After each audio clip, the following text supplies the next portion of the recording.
Son dos historias perfectamente relacionadas, porque por un lado vemos a un hombre llamado Jairo que se presenta delante del Señor y con una actitud humilde de rendición presenta su necesidad. Amén. Y la otra, una mujer que ya había agotado todos los recursos, también se presenta delante de Jesús con su necesidad, una para vida y otra para sanidad. Y lo más hermoso de esto es que el Señor suplió las dos necesidades. Esto nos enseña, hermano, que independientemente de la necesidad que cada uno trae, porque yo les decía a mis hermanos más temprano, no existe una persona que no tenga una necesidad.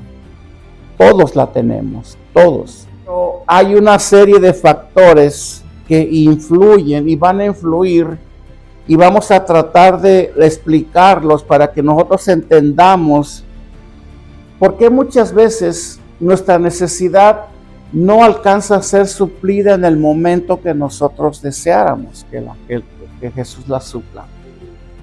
No porque Él no nos escucha, no porque Él no quiere ayudarnos, no porque quizás tengamos la fe,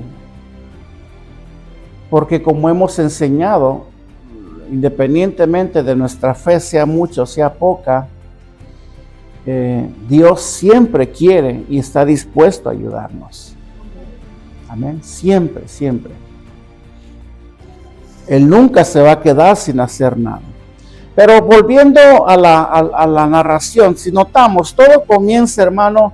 Jesús acababa de pasar del otro lado, allá en Decápolis, donde un grupo de personas, allá en Gadara, le pidieron que se alejara de sus contornos. Jesús venía precisamente después de experimentar el rechazo de estas personas, de estos ciudadanos, donde Jesús hizo una de las obras más prodigiosas de la Escritura cuando libertó a un hombre que tenía una legión de demonios. ¿Sí? Cosa que creo que yo ya di una prédica de esto una vez, cosa que le vino a arruinar el negocio a mucha gente de esos entornos que se dedicaban al comercio de los cerdos y todo. Y cuando ven que Jesús liberta a este hombre, pues dice la palabra en su contexto que más de 2,000 cerdos se despeñaron en el agua y se ahogaron, cosa que pues representó gran pérdida para estos ganaderos, y por esa razón le pidieron a Jesús que se alejara, que se fuera de ellos. Jesús venía de esa experiencia, pero como es bien dicho, bien conocido, si en un lugar se le desprecia al Señor, en otro se le va a recibir. ¿Sí? La comida que unos desprecian será alimento para otros. Amén. Así es como funciona.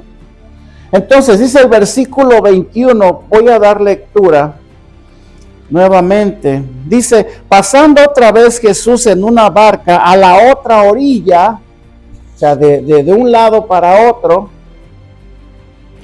se reunió alrededor de él una gran multitud y él estaba, dice, junto al mar. O sea, no esperaron que Jesús desembarcara, sino que cuando vieron que él llegó, se aglomeraron las multitudes. ¿Sí?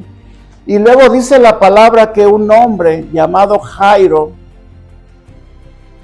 un hombre que era encargado de una de las sinagogas allá en Jerusalén, un hombre con cierto grado de influencia. No estamos diciendo que era un hombre rico. Jairo no era un hombre que vivía en la opulencia, a pesar de tener un cargo muy importante dentro del templo, a pesar de ser un hombre que dirigía dirigía los tiempos de devoción en el templo. Él tenía un cargo importante en el templo. Se dice según la historia que en esta clase de sinagogas no se oraba. No se oraba. Simplemente se leía la Torá. ¿Sí? Se leían ciertos salmos de David. Y el encargado de esas sinagogas, las sinagogas judías, se encargaba de llegar, recitar un salmo, y ya eso era el culto.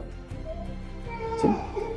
Así como cuando el Señor llegó al templo en una ocasión, y cuando le dieron a él la palabra, él pasó, abrió el libro de la ley y leyó: el Espíritu del Señor está sobre mí, por cuanto me ha ungido para dar libertad a los cautivos. Y ya muchos se saben el resto. Y dice la palabra que después Jesús cerró el libro y se salió. Así era. Claro, Jesús tenía que acoplarse a la cultura de ese entonces.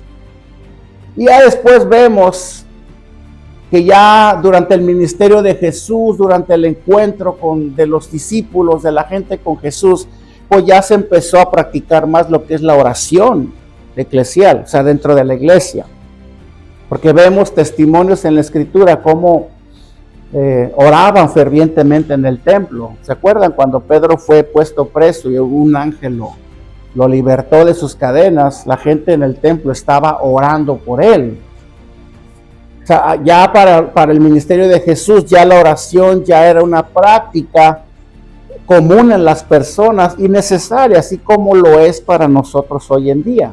Pero en las sinagogas judías no, era diferente. Entonces este hombre tenía esta función, tenía este grado de influencia, porque también él participaba en los rituales de purificación del templo. O sea, Jairo conocía la ley, él conocía de Jesús. Porque déjenme decirle, a pesar de que los fariseos y los sacerdotes de aquel entonces odiaban a Jesús, que hasta querían matarlo, había fariseos así por debajo del agua que creían en él.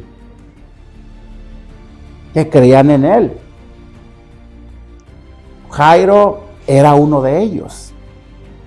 Pero él no podía, así como Nicodemo, él no podía hacer pública su fe en Jesús, porque eso le podía costar su cargo, ¿verdad? Y por eso ellos se conformaban con tener su fe bien escondida, para que no se dieran cuenta los del Sanedrín, cosa que les iba a costar esto. Pero a pesar de Jairo ser el hombre que él era, a él le llegó una necesidad. Su hija se encontraba agonizando. Su pequeñita de 12 años estaba al borde de la muerte. Todos los evangelios narran conjuntamente estos dos testimonios, como yo les decía hace rato, pero el libro de Mateo dice, el libro de Mateo es el único libro que dice que cuando Jairo se presenta delante de Jesús, Jairo le dice a Jesús: mi hija ha muerto. Mientras el resto de los evangelios dicen que Jairo le dijo: mi hija está agonizando. ¿Sí? ¿Y cuál fue la petición de Jairo? Es necesario que vengas conmigo, vayas a mi casa y pongas tu mano sobre mi hija para que sea salva y viva. ¿Se dan cuenta? Salvación y sanidad van juntos. Cuando Dios hace el milagro en una persona, Él la hace completa. Él la hace completa. Jairo, dice la palabra que ve al Señor, viene a Jesús y cae de rodillas. Porque así dice la palabra, versículo 22 y 23, dice: y vino uno de los principales de la sinagoga, llamado Jairo, y luego que le vio, se postró a sus pies. Y no solamente se postró a sus pies, sino que le rogaba diciendo: mi hija está agonizando. Ven, pon las manos sobre ella para que sea salva y vivirá. Hermano, se trataba de su pequeña hija. Hermano, ¿ustedes creen que ante una situación como tal habrá alguien que se resista a humillarse delante de Dios? No, hermano. No, ahí de plano para Jairo su título, su posición, su influencia, su temor a los hombres no pudo más que su deseo de venir al único que podía rescatar la vida de su hija. Es muy común que aunque creo yo que no debería de ser así, si estás de acuerdo conmigo, que tiene que pasar algo en nuestras vidas. Algo que de verdad nos quebrante, nos toque, nos derribe, para que podamos reconocer cuánto necesitamos a Dios. ¿Sí? Es necesario, bueno, en algunos casos sí. Es necesario que pase algo que venga a desarmarnos completamente, y digo completamente porque Jairo, a pesar de ver cómo su hija agonizaba, él por ningún momento se detuvo a pensar: voy a perder la chamba si voy, y había gente. Dice la Biblia que las multitudes estaban con él en ese momento, con Jesús. Mucha gente iba a ver a Jairo. Hermano, cuando nosotros de verdad venimos a buscar a Dios, no nos importa quién nos vea, no nos importa levantar nuestras manos, así como mi hermana, no nos importa humillarnos delante de Dios. ¿O no? Pues sí, no nos importa, hermano, que nos vean, lo que digan de nosotros, no nos importa. Lo único que queremos es tocar ese manto. Tocando el tema de la mujer de la hemorragia. No nos importa el qué dirán. Siempre el qué dirán va a ser el principal obstáculo para no rendirnos a Dios. Siempre el prejuicio personal de cada quien va a ser el principal obstáculo. Tiene que pasar una necesidad o una situación tan apremiante como tal para que podamos reconocer cuánto de verdad necesitamos de Jesús. Amén. Entonces, dice la palabra que después que Jairo le pidió a Jesús: ven a mi casa, entonces Jesús fue con él. Fíjense nada más, aquí hay un detalle. Aquí hay un detalle. Es que Jesús no lo hace nada por casualidad. Es más, diría yo, y me atrevo a decirlo, que gracias a los gadarenos, la mujer del flujo y la niña agonizando pudieron ser rescatadas por Jesús. Porque Jesús, hermano, quería quedarse en Decápolis todavía. Él quería seguir ministrando en esa ciudad a los gadarenos. Se había libertado uno, ahora hay que libertar a más. Pero bastó uno solamente para que lo echaran de ahí, por decirlo así. A veces, hermano, pasan cosas un tanto desafortunadas para nosotros que no nos permiten ver más allá. Por eso dice la palabra de Dios: y todo obra para bien a los que amamos a Dios. Entonces nosotros ponemos nuestra mirada no en lo que estamos pasando, sino en lo que vendrá después. Como dije hace un momento, el alimento que unos desprecian, como lo hicieron los gadarenos, vendrá a ser alimento para otros, como lo fue la hija agonizante de Jairo y la mujer del flujo. Amén. Le sale al encuentro una mujer, hermano, con una realidad muy, muy parecida a la de muchos de nosotros. Pero si yo no tengo flujo, no, pero espérame, voy para allá. Lo que sucedió fue que esta mujer le salió al encuentro, cuyo nombre, si nos damos cuenta, no se menciona en las escrituras. No tiene nombre la mujer de él. Y curiosamente, Jairo es uno de los pocos personajes que se presenta su nombre. Jairo, pero de la mujer no se sabe mucho.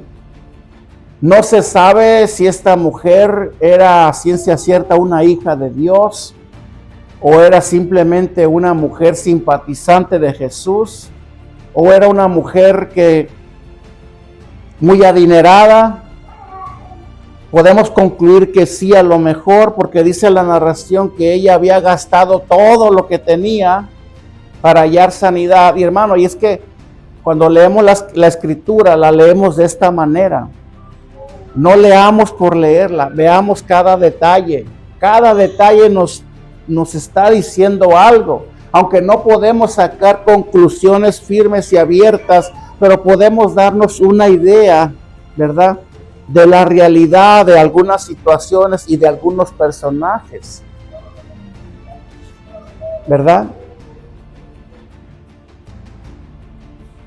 Esta mujer posiblemente era una mujer que tenía dinero, pero le cayó la enfermedad y se gastó, dice la palabra, todo lo que tenía. En el versículo 25 y 26 dice, pero una mujer que desde hacía 12 años, hermano, hay personas, paro aquí tantito, hay personas que padecen enfermedades por toda su vida. ¿Sí? Una enfermedad que los coge a la edad de 15, 16 años, se la llevan hasta el sepulcro. ¿Sabías eso? Mucha gente que muere, mucha gente que jamás se llegan a sanar. Así mueren, así como la contraen, así mueren. Por la misericordia de Dios, quizás muchas de ellas pueden llegar a ser sanadas, como por ejemplo el cáncer ya es, según la ciencia, ya es curable. Ya el que padezca de la enfermedad del cáncer, pues ya puede encontrar sanidad debido a la ciencia, cosa que antes no. ¿Cuánta gente con cáncer se fue? No alcanzaron la innovación de la ciencia que los pudo haber llevado a la sanidad de su cuerpo, ¿no? Simplemente les tocó, pero a los que hoy lo contraen pueden encontrar sanidad. Esta mujer tenía 12 años. 12 años. Imagínense su rostro de ella, cómo lucía. Me imagino yo que se veía pálida, porque cuando tú pierdes mucha sangre, tu cuerpo se palidece, tus huesos se tensan, tu organismo se deteriora, se debilita. Y hermano, es, creo yo, muerte segura. Porque perder sangre y de esa manera es muerte segura. O sea, esta mujer sabía que ella estaba al borde de la muerte y que tarde que temprano este mal que ella padecía la iba a llevar a la muerte. Ella sabía. Por eso dice, una mujer que desde hacía 12 años padecía de flujo de sangre y había sufrido mucho de muchos médicos y gastado todo lo que tenía y nada había aprovechado. Antes le iba peor. Hermano, no te asombres mucho, porque esta mujer representada aquí somos tú y yo, o éramos tú y yo. El pecado nos estaba consumiendo. El pecado nos estaba destruyendo la vida. Y si o no es verdad, hermano,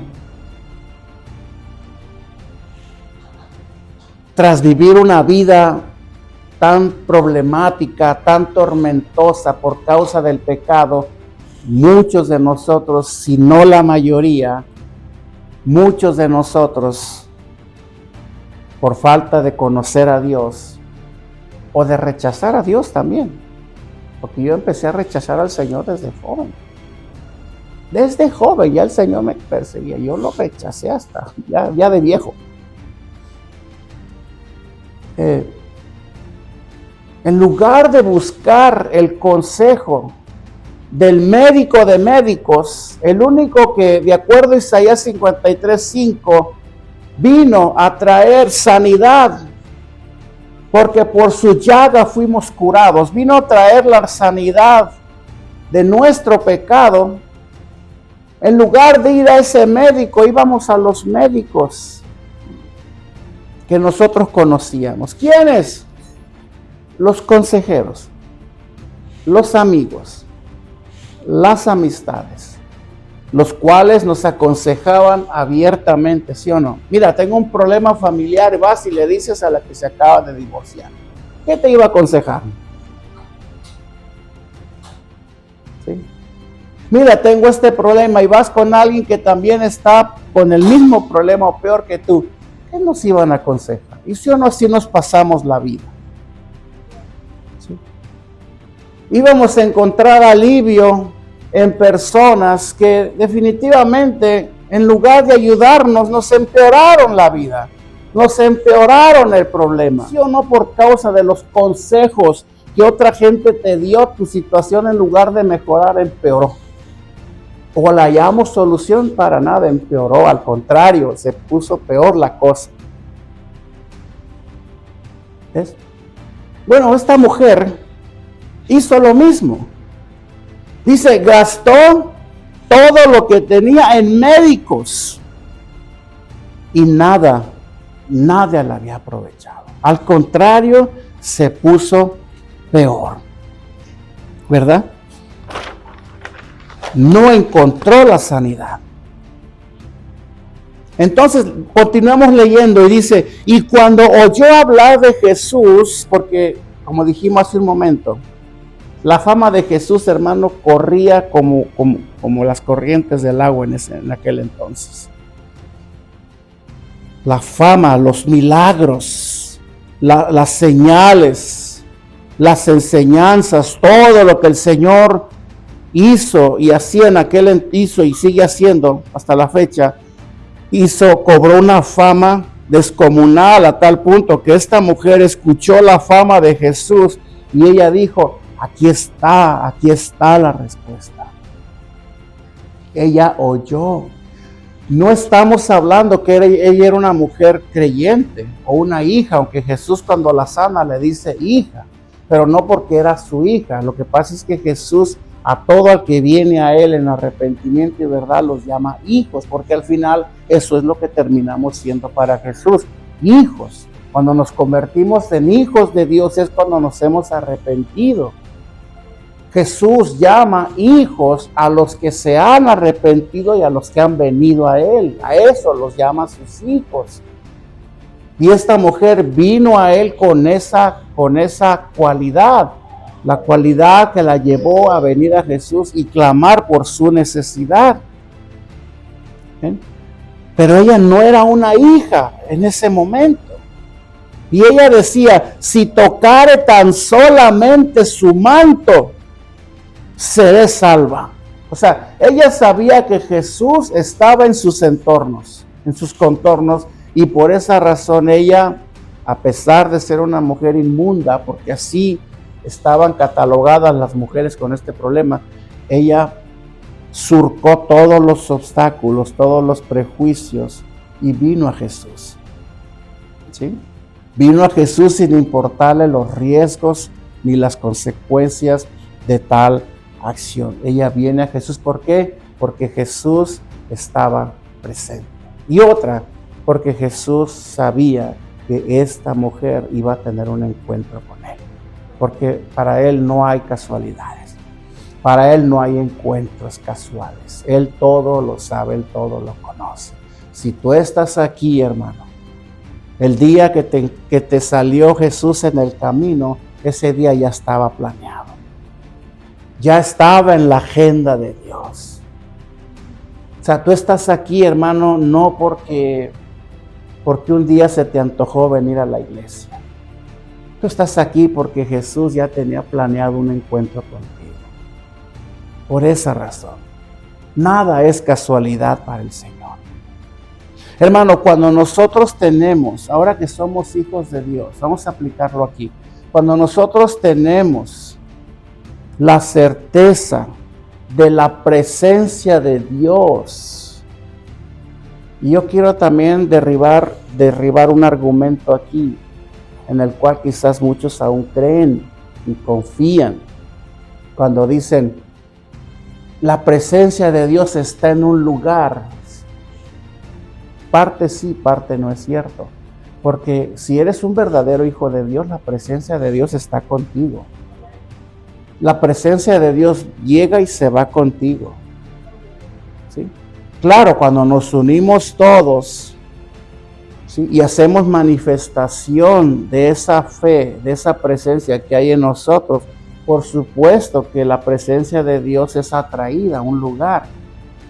Y eso ya es dentro de la función de la iglesia, donde Dios, de una manera preparada, Él prepara su manifestación en un lugar, como es en un culto de domingo, la cual forma parte de lo que es el deber como iglesia, de reunirnos cada domingo, donde van a venir personas que quizás aún no son salvas. Por eso es bien importante que nosotros vengamos llenos de la presencia de Dios, que no se desconecten toda la semana, que oren, que busquen de Dios, que clamen a Dios por el servicio del domingo, porque aquí pueden ser salvas personas. Nosotros hacemos la atmósfera de fe y que atrae la presencia de Dios en ese lugar, pero eso no quita que la presencia de Dios se queda aquí cuando nos vamos. Nosotros la traemos, viene con nosotros. Amén. Así como la adoración, Él simplemente se hace presente para formar parte del culto, pero con ese fin de traer salvación a las personas, no con el fin de tumbar gente al piso, sino con el fin de traer salvación. ¿Y cómo va a traer salvación Jesús a las personas? A través del arrepentimiento. Por eso el Espíritu Santo es el que hace la obra en las personas, es el que toma el control y es el que comienza a redarguir los corazones. Es por ese poder por el cual nosotros debemos de pedir y clamar en cada día de culto. ¿Sí? Pero lo que voy es esto. Esta mujer sabía que Jesús estaba en ese lugar. Ella tenía la certeza de que Jesús estaba en ese lugar. Nosotros, hermanos, tenemos la presencia de Dios en nosotros. Yo no necesito ir a un lugar para experimentar la presencia de Dios. Ven aquí porque aquí está la presencia de Dios. No, la presencia de Dios viene y se va conmigo. Y no suena arrogante esto, pero es que es la verdad. Y es la verdad. Cuando esa presencia de Dios está en nosotros, nuestra fe, hermanos, se convierte en una fe activa. Una fe activa, la cual nos puede llevar a dar pasos más allá de nuestras propias expectativas, aún sin temer de lo que otros puedan pensar o decir de nosotros. Y es que sucede algo aquí. Habíamos dicho hace un momento, la mujer del flujo de sangre, ella no era creyente de acuerdo al testimonio. Ella no tenía la fe de Dios en ella. Amén. Como yo les decía hace un momento, hermano, una cosa es creer en Dios y otra cosa es tener la fe de Dios. Es bien diferente. Son dos clases de fe que difieren. No es lo mismo. ¿Por qué? Porque la fe de Dios es una fe activa en nosotros. Y me atrevo a decir, en base al testimonio de la mujer, que aunque ella no era creyente, y como Jesús ya tenía un plan para ella, esa fe, la fe de Dios, se activó en ella para poder venir a Jesús y poder recibir el milagro de Jesús. O sea, fue la fe de Dios en ella. Por eso nunca debemos de decir, oh, es que esta mujer tuvo fe. Sí, así lo presenta la historia, pero acuérdate, la fe que ella tuvo, así como la fe que Jairo tuvo, fue la fe de Dios en ellos. ¿Por qué? Porque había un plan para ellos. De otra manera, los acontecimientos no se hubieran llevado a cabo como se llevaron a cabo desde el principio, cuando a Jesús prácticamente lo expulsaron del otro lado. Cuando Dios va a salvar a una persona, hermano, Dios va a poner en esa persona la fe para que crea. Es lo que se le llama la fe que salva. La fe salvadora. Y eso nos deja a nosotros en una posición clara de creer que la gente no se va a salvar porque les hablamos bonito. La gente se va a salvar por la fe que Dios va a poner en ellos en ese momento. Y eso basándose también en la necesidad interna del corazón. Si no es verdad, hermano, tú conoces personas allá afuera que sus vidas están de cabeza. Sus vidas están cayéndose en pedazos. Dices tú, wow, ¿cómo es posible? Mira cómo está tu vida. Y ni aún así buscas de Dios. Y tú preguntas, pero ¿por qué, Señor, no salvas a esta persona? Simplemente porque esa persona, a pesar de la vida que está llevando, no tiene una necesidad de buscar de Dios en el fondo de su corazón. No cree en Dios. ¿Sí? Entonces dejemos de orar. No dejes de orar. Clama por esa persona, para que Dios ponga en ella esa fe para que ella crea también. Porque lo único que la va a salvar, la va a llevar a una verdadera conversión, es la fe de Dios que se activa en esa persona para que crea. Amén. Sí, los podemos traer, tráelos, convéncelos, pásalos al altar, ora por ellos y decláralos tus hermanos desde ese momento. Pero si no hubo una fe genuina en ellos, si no hubo una intervención de Dios genuina en ellos, hermano, esa persona simplemente pasó un tiempo en la iglesia contigo y después no volverá. ¿O no es verdad? Es muy común. Entonces dice el versículo 27, 29, ya voy avanzando. Cuando oyó hablar de Jesús, vino por detrás entre la multitud y tocó su manto, porque decía, si tocare tan solamente su manto, seré salva. Pero adentrémonos un poco más. Adentrémonos un poco más aquí. Leamos el versículo 29 antes de continuar. Dice, y enseguida, ya después de que tocó el manto de Jesús, dice, y enseguida la fuente de su sangre se secó y sintió en el cuerpo que estaba sana de aquel azote. ¿Se dan cuenta? Así como la sanidad de una enfermedad se puede sentir, así también la salvación genuina de una persona se puede sentir y se puede palpar. Así como cuando la enfermedad te toca por ejemplo una gripa. Hace unos días pasados caímos en gripa.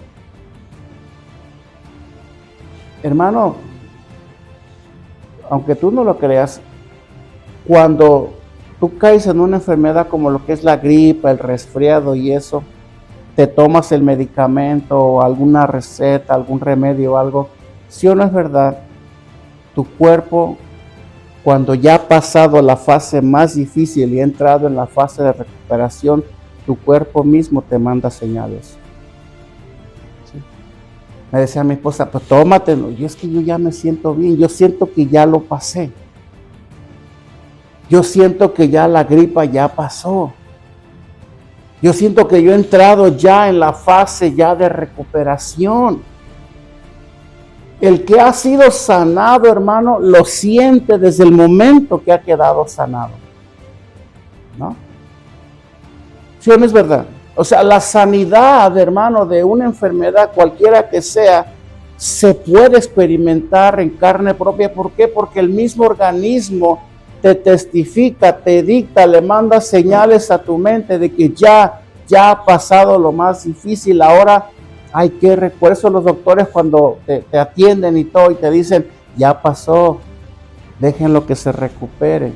Y te dan cierto tiempo de descanso y de recuperación con uno que otro medicamento, pero solamente para cerrar con broche de oro la sanidad que la medicina o el tratamiento que te dieron. Pero de antemano ya esa es una sanidad que se ha efectuado. Tú la sabes, tú la conoces. Yo sé cuando yo he sido sanado ya de una enfermedad. ¿Por qué? Porque mi cuerpo me lo hace sentir. Ya no me siento enfermo. Simplemente son las secuelas. Son los últimos, ¿cómo se dice? Rezagos de la enfermedad. ¿Verdad? La moquera que pues continúa, pero ya esto, la opresión de la cabeza y todo eso que cuando la gripa está de lleno en tu cuerpo, te hace sentir ya, el dolor se fue, la opresión se fue, ahora es pura moquerilla ahí ligera que tú dices, en cuestión de 1 o 2 días estoy mejor. Ya pasó.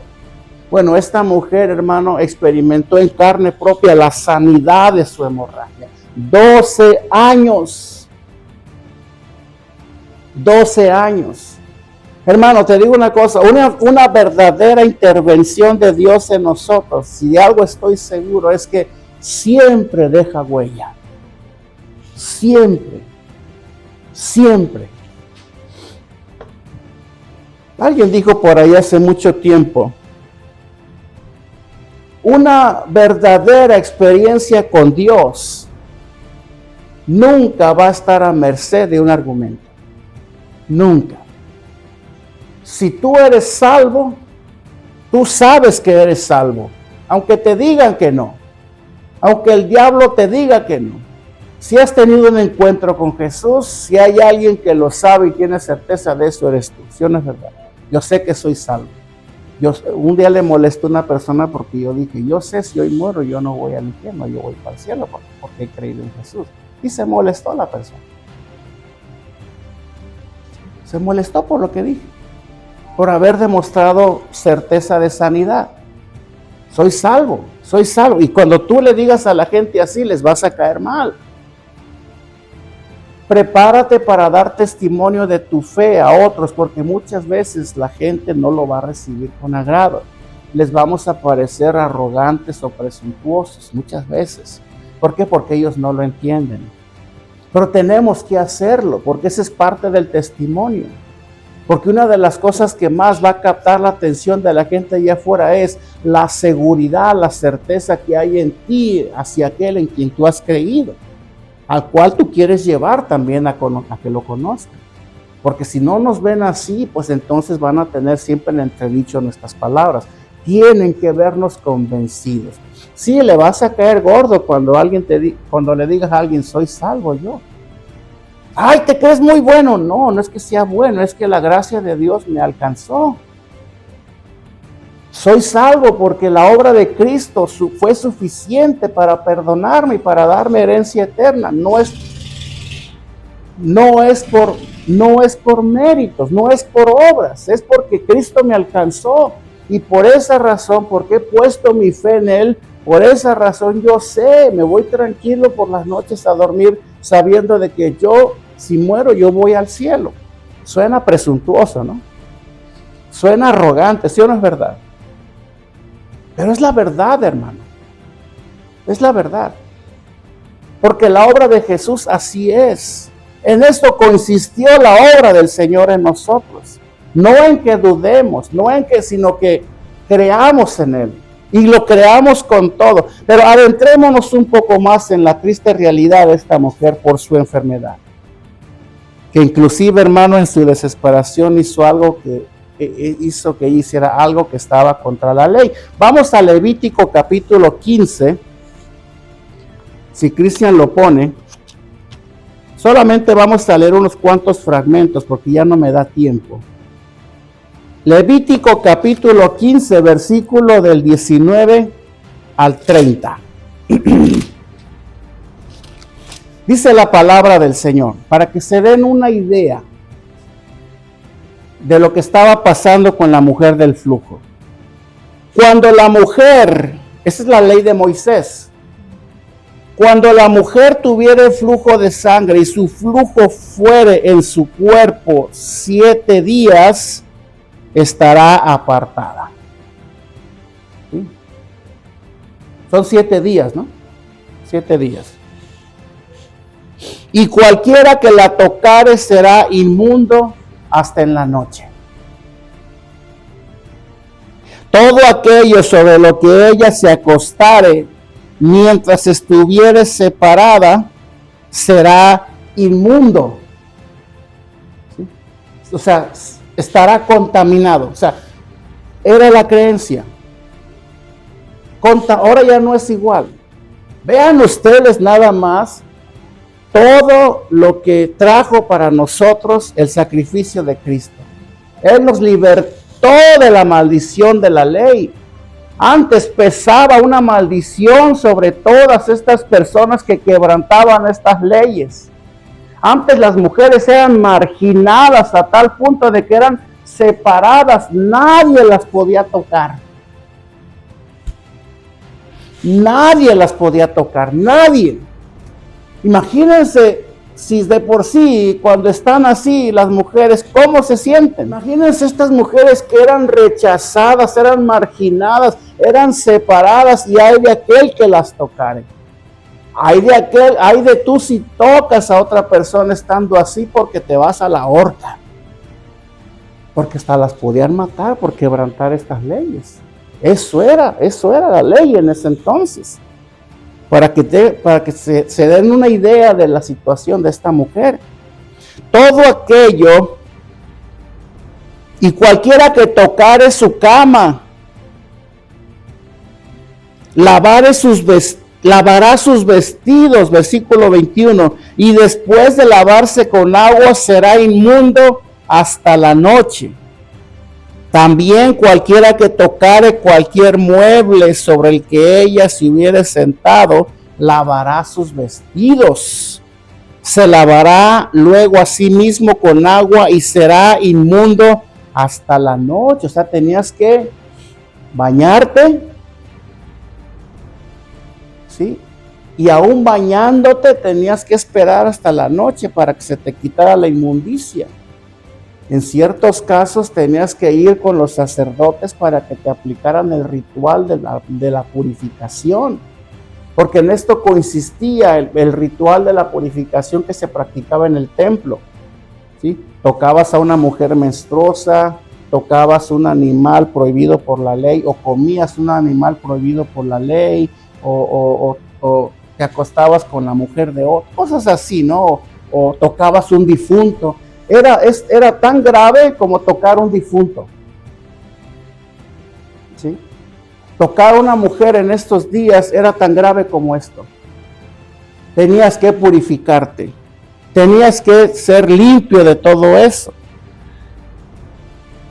Y el que la tocare será inmundo hasta la noche. Si alguno durmiere con ella y su menstruo fuere sobre él, entendemos aquí, ¿verdad? Será inmundo por 7 días, o sea, también el hombre. Y toda cama sobre la que durmiere será inmunda. Hermanos, aunque hay ciertos liberales que creen que tú puedes estar con tu mujer en esos días, cuando te dicen que no es pecado, yo creo que sí. Respete esos días. respete esos días, no puedes. Y la mujer, cuando siguiera el flujo de su sangre por muchos días fuera del tiempo de su costumbre, o cuando tuviera el flujo de sangre más de su costumbre todo el tiempo de su flujo, será inmunda como en los días de su costumbre. Hasta aquí lo voy a dejar, no es necesario leer todo. Por eso esta mujer, cuando tocó a Jesús, ella lo hizo por detrás, ¿sí? Ella lo hizo escondiéndose. Ella lo hizo con temor. Ella le expresó con ese acto a Jesús su desesperada necesidad de que Él interviniera en su problema, en su enfermedad. Ella tuvo miedo. Ella vino a Él llena de temor. Si tan solo tocare. Esto nos enseña a nosotros, hermanos, que no necesitamos muchas veces hacer alarde de una fe.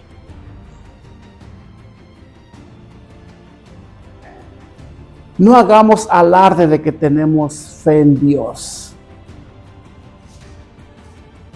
Exprésale a Jesús tu necesidad en lo privado. Amén. Exprésale tu necesidad en privado. No es necesario que lo hagamos público. No es necesario que muchas veces pases para que todos te vean que tienes fe y que se ore por ti para que Dios supla. No es necesario. ¿Es malo? No, pero no es necesario. Porque aquí podemos ver cómo ella tenía la fe que la iba a llevar a su sanidad, mas sin embargo no se paró delante de Jesús. Por eso el canto que él tocó está bien hermoso y todo, pero dice una parte que no concuerda con lo que dice la Escritura. Ella quería ver el rostro de Jesús. Ella lo que quería tocar el manto. Que no me vean, que nadie me vea. Voy a meter mi mano entre la multitud. Con eso tengo. Pues dice la palabra que cuando ella hizo esto, Jesús sintió. Entre tanta gente sintió el toque de esta mujer. Y él se voltea y dice, ¿quién ha tocado mis mantos? ¿Quién ha tocado mi manto? ¿Por qué? Porque dice la Biblia que Jesús sintió que salió poder de él. Amén. Hermanos, si alguien conoce nuestro grado de fe es Jesús. Si alguien conoce la obra que Dios ha hecho en tu vida y está haciendo en tu vida, es Él. ¿Sí? Seamos sinceros solamente. Vivamos el proceso como viene. Seamos fieles, claro, pero no pretendamos vivir una fe que no tenemos aún. Yo ya les compartí esto hace unos días atrás. No testifiquemos cosas que aún no hemos experimentado. Muchos yo sé que lo hacemos con el afán de no quedarnos atrás, ¿no? Pero no se trata de esto, hermano. Deja que Jesús haga la obra en tu vida. Deja que Él siga transformando tu vida. Disfruta cada proceso en el camino. Disfruta cada etapa de tu vida dentro del proceso de la transformación en tu vida. Disfrútalo. Yo no tengo la fe que otros tienen, quizás no me voy a frustrar. Simplemente me voy a gozar con lo que tengo. Si hay alguien sabe del poder que ha salido de Jesús hacia mi vida, es Él. Él sabe el grado de fe que yo tengo. ¿Sí? Él sabe. Cuando Pedro le dijo al Señor, Señor, antes tendrán que pasar por mi cadáver. Jesús sabía. Pedro se quiso sentir muy espiritual. Ay, voy a apantallar al Señor aquí, voy a dar mi vida por ti, Señor. Jesús le dice, Pedro, como que Jesús le dijo, Pedro, yo sé tu grado de fe. No me quieras impresionar, yo sé lo que yo he hecho en ti. Yo sé el poder que yo he derramado sobre tu vida. Y lo sigo haciendo hasta llevarte donde te quiero llevar, pero por ahora no me trates de impresionar. Yo sé que tú me vas a negar. Antes de que cante el gallo 3 veces, me habrás negado, pero yo te conozco. ¿Ustedes creen, hermano, que Jesús no sabía quién lo había tocado? Créanme, o sea, dígame sinceramente. Yo no creo que el Señor preguntó no sabiendo nada. Yo creo que Él supo quién era, quién lo había tocado. Pero más sin embargo, ella sintió temor. Ella sintió temor. Me pueden hasta colgar aquí. Y pensó, Jesús está enojado, me va a regañar, me va a decir, ¿por qué me has hecho inmundo? Me has tocado. ¿Dónde está? Dígame. Y la mujer temerosa, escondiendo. Pero ella ya había sido sanada. Ella ya había sido sanada, hermano. Ya el flujo le había cesado, dice la Biblia. ¿Sí? Por esa razón, hermano, los creyentes, cuando de verdad hemos experimentado el poder de Dios en nosotros, y cuando hablo del poder de Dios en nosotros, no es porque somos poderosos, no, sino porque ese poder nos ha hecho libres en muchas áreas ya. Ese poder nos ha sanado ya en muchas áreas, y lo sigue haciendo todavía, porque la obra se va a cumplir hasta el día que Él venga, pero tú y yo hemos experimentado ya ese poder. Por eso no podemos vivir en temor ya. Ya no podemos. No podemos sentir temor ni pudor porque otros vean cómo levantamos nuestras manos, cómo adoramos a Dios, cómo servimos a Dios, cómo testificamos a Dios. ¿Por qué? Porque la obra que Cristo hizo ha sido una obra perfecta. Sanidad y liberación. La misma sanidad que Jairo le pidió a Jesús por su hija, dice, para que sea salva y viva. La misma salvación es la que va a traer la libertad a nosotros. La misma sanidad, el mismo poder de Dios sobre nosotros es el que nos va a traer libertad de las cadenas de la esclavitud, del pecado y del temor. Somos libres. Somos libres. Aquí el caso de ella es que ella sabía lo que esto le iba a costar, mas sin embargo, lo que Jesús quería con esta pregunta no fue regañarla ni reprenderla, sino hacer pública su fe. ¿Qué dice Hebreos 11:6 si Cristian lo pone? Jesús lo que quería en el versículo 34 dice, y le dijo, hija, tu fe te ha hecho salva, ve en paz y queda sana de tu azote. Jesús quería hacer pública, hermano, la fe de esta mujer. Por eso no tengamos prisa, hermano. Cuando llegue el momento, Dios va a exaltar tu justicia. Cuando llegue el momento. ¿Sí?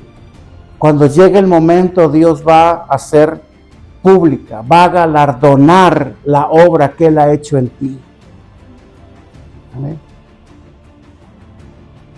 Cuando llegue el momento, cuando llegue el tiempo, el galardón de Dios vendrá a tu vida. Dice, pero sin fe es imposible agradar a Dios, porque es necesario que el que se acerca a Dios crea que le hay y que es galardonador de los que le buscan.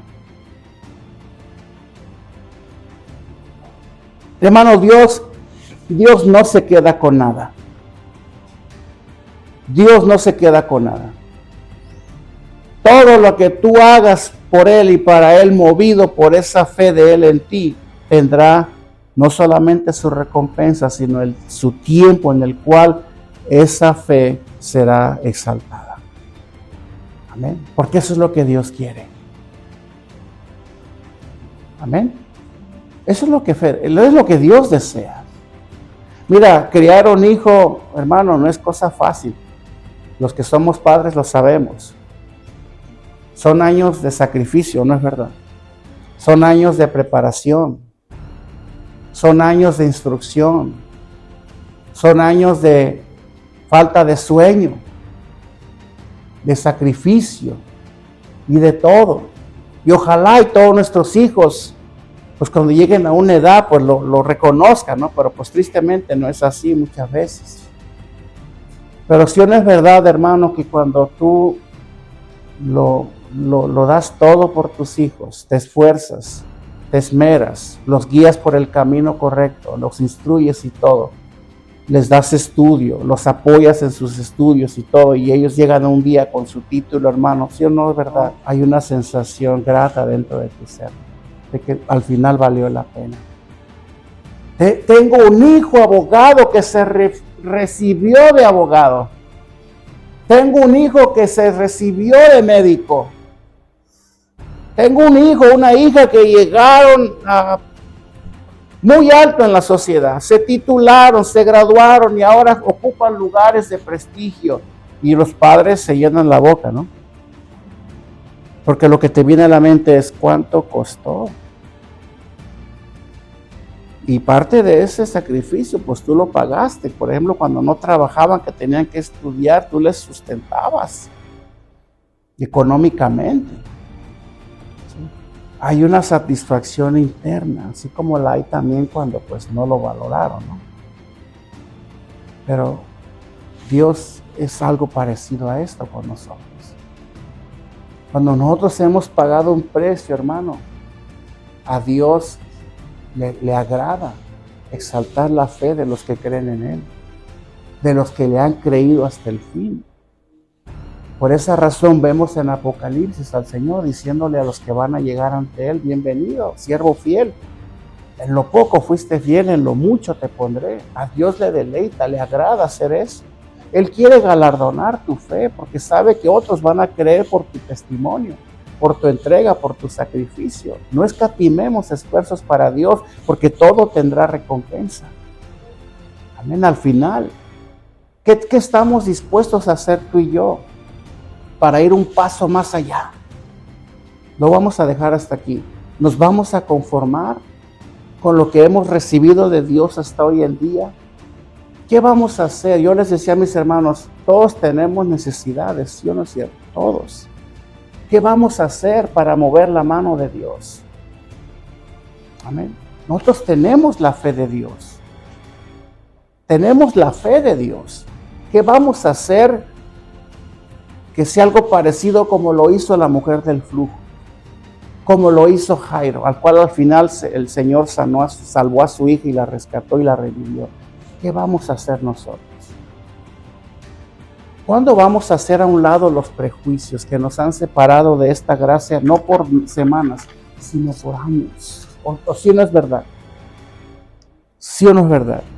Hermano, ¿cómo vamos a aprender nosotros de estas dos historias? Y tengo para ti 3 preguntas y con esto cierro. Jairo vino él a Jesús, ¿sí?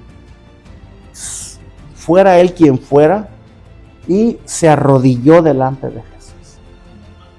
Le presentó su necesidad. Mi hija está por morir.